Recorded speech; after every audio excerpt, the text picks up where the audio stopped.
And Chandravali is like a lake, a very calm and peaceful lake, no wind, like the mind of a great sage or a great Paramahamsa is supposed to be like a lake. It should be pure, like pure water in a Mansarovara, and no wind. There's no, like a lotus.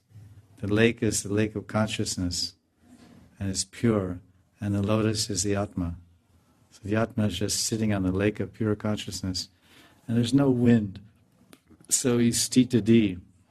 He's totally fixed, and he's Atma Ram and Atma Kam. He has no desire, no more desire or needs, and he's completely blissful and happy within himself.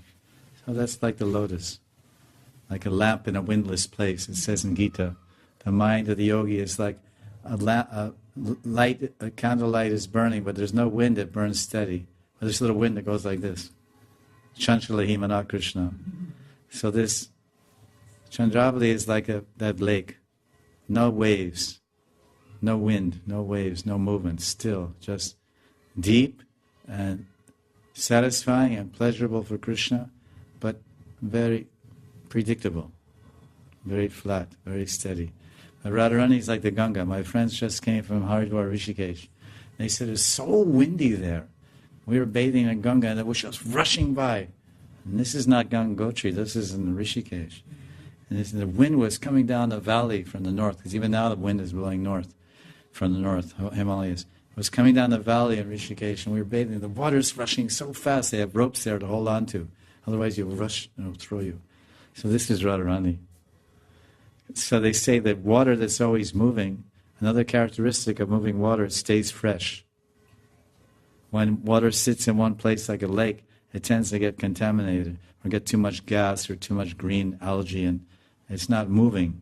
But they say one of the ways that water purifies itself by aeration, by moving. It's moving and going over rocks and everything and bubbling up in waves, and the air is hitting it and purifying it.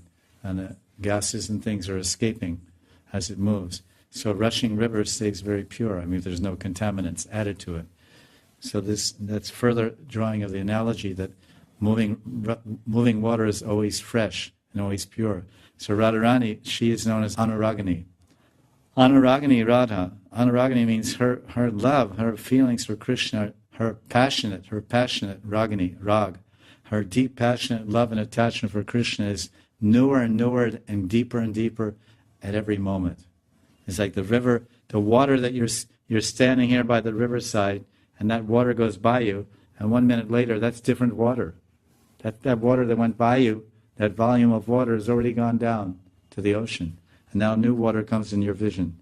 So Radharani, she's a continuing running river of Madan Ras.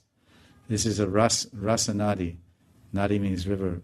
And Madan Ras means Madanakya Mahabhav. So she's a continuous river that's Madan Ras. And there's so many waves. So the waves are different bhavas. Kalahantarita bhava, Kila Kinchit bhava, then Abhisarika bhava, many types of emotions and loving expressions Radharani shows in her loving exchanges with Krishna. Whereas this Chandravali is a little more limited in her variations. She's not known as Anuragani. She has bhav, and she has Taruda bhav. She has up to Ruda bhav, but her level of bhav goes Sneha, Man, Pranaya, Rag, Anurag, bhav, then Mahabhav, but then there's Ruda bhav, then Mahabhav.